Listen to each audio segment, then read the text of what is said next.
Et c'est la nouvelle saison pour cette matinale. Je suis très heureuse de vous retrouver. Je vois que vous êtes déjà très nombreux, je vois tous les cœurs. Je suis très heureuse qu'on soit tous ensemble et c'est parti pour une nouvelle saison avec un nouveau combat de Tocsin. Et je peux vous dire, il y a du pain sur la planche. Celui de vous parler de ce dont on ne vous parle pas ailleurs, vous le savez, c'est notre rôle, mais aussi celui de braquer les lumières critiques sur la scène de spectacle qui nous est proposée tous les jours. Et Dieu sait qu'il y en a. En ce moment, le spectacle n'en finit pas de se renouveler après les cérémonies des JO qui mettait en avant non nos magnifiques athlètes, mais la décadence occidentale. Emmanuel Macron nous a gratifié de sa vision du monde inversé. Je vous rappelle quand même ces mots importants qui seront un peu le fil rouge de cette année. Nous qui avons vécu pendant plus de 2 semaines dans un pays où on a eu le sentiment que l'air était plus léger, que quelque chose avait changé, pour citer Barbara, on n'a pas envie que la vie reprenne ses droits. Parce qu'au fond, la vie, c'est ce qu'on a vécu ces dernières semaines. C'est ça, la vraie vie. Grâce à vous toutes et tous. Et donc, ça doit continuer. Voilà, Emmanuel Macron avec son gouvernement démissionnaire qui ne se sent pas démissionnaire, on y reviendra encore à corps.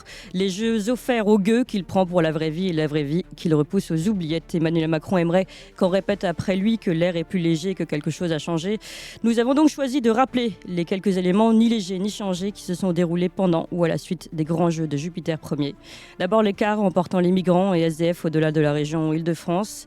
Pour faire propre, vous savez, dans la vraie vie, M. Macron, il y a de plus en plus de Français qui meurent de faim et ne savent pas où dormir.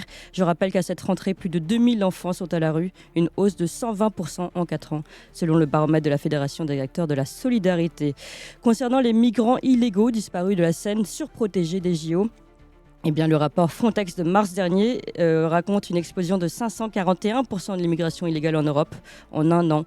Et d'ailleurs, en France, le rapport INSEE déclare qu'il y a, depuis le 29 août, l'Institut révèle que les immigrés représentent un peu plus d'une personne sur 10 dans l'Hexagone. On continue, l'air léger. Emmanuel Macron, celui peut-être des criminels non emprisonnés. C'est sûrement ça, oui. On y reviendra en clairon avec l'affaire du gendarme Éric Comines et puis également la petite Camilla, désormais morte, vous savez, on l'a appris hier. Une fillette de 7 ans fauchée par une moto jeudi soir. Eh bien, le motard de 19 ans a été remis en liberté sous contrôle judiciaire. Rappelons ce chiffre, pas léger du tout non plus. Les coups et blessures ont augmenté de 7%. De 2022 à 2023 et les tentatives d'homicide ont explosé avec 13% de plus et près de 4000 cas recensés par le ministère de l'Intérieur. Encore un triste record. Léger, vous disiez, Emmanuel Macron, je crois que c'est également le cœur très lourd que tous ces entrepreneurs ont mis la clé sous la porte à cause de vos politiques asphyxiantes. L'agence Nota PME anticipe un total de 70 000 défaillances d'entreprises pour l'année 2024, un chiffre en augmentation de 18% par rapport à la même période en 2023, un nombre supérieur même à l'avant-période Covid. Ça pourrait encore empirer, ça aussi c'est un record. Alors oui, ça fait du bien sûr, de voir des athlètes français magnifiques qui ont remporté le fruit de leur travail quotidien, mais ni pour eux, ni pour nous, les JO ne sont la vraie vie. Et non, nous n'allons pas du tout le cœur léger, nous sommes plutôt révoltés. Et cette révolte, nous ne sommes pas prêts de la lâcher tout au long de l'année. Vous pouvez compter sur nous et sur Tocsin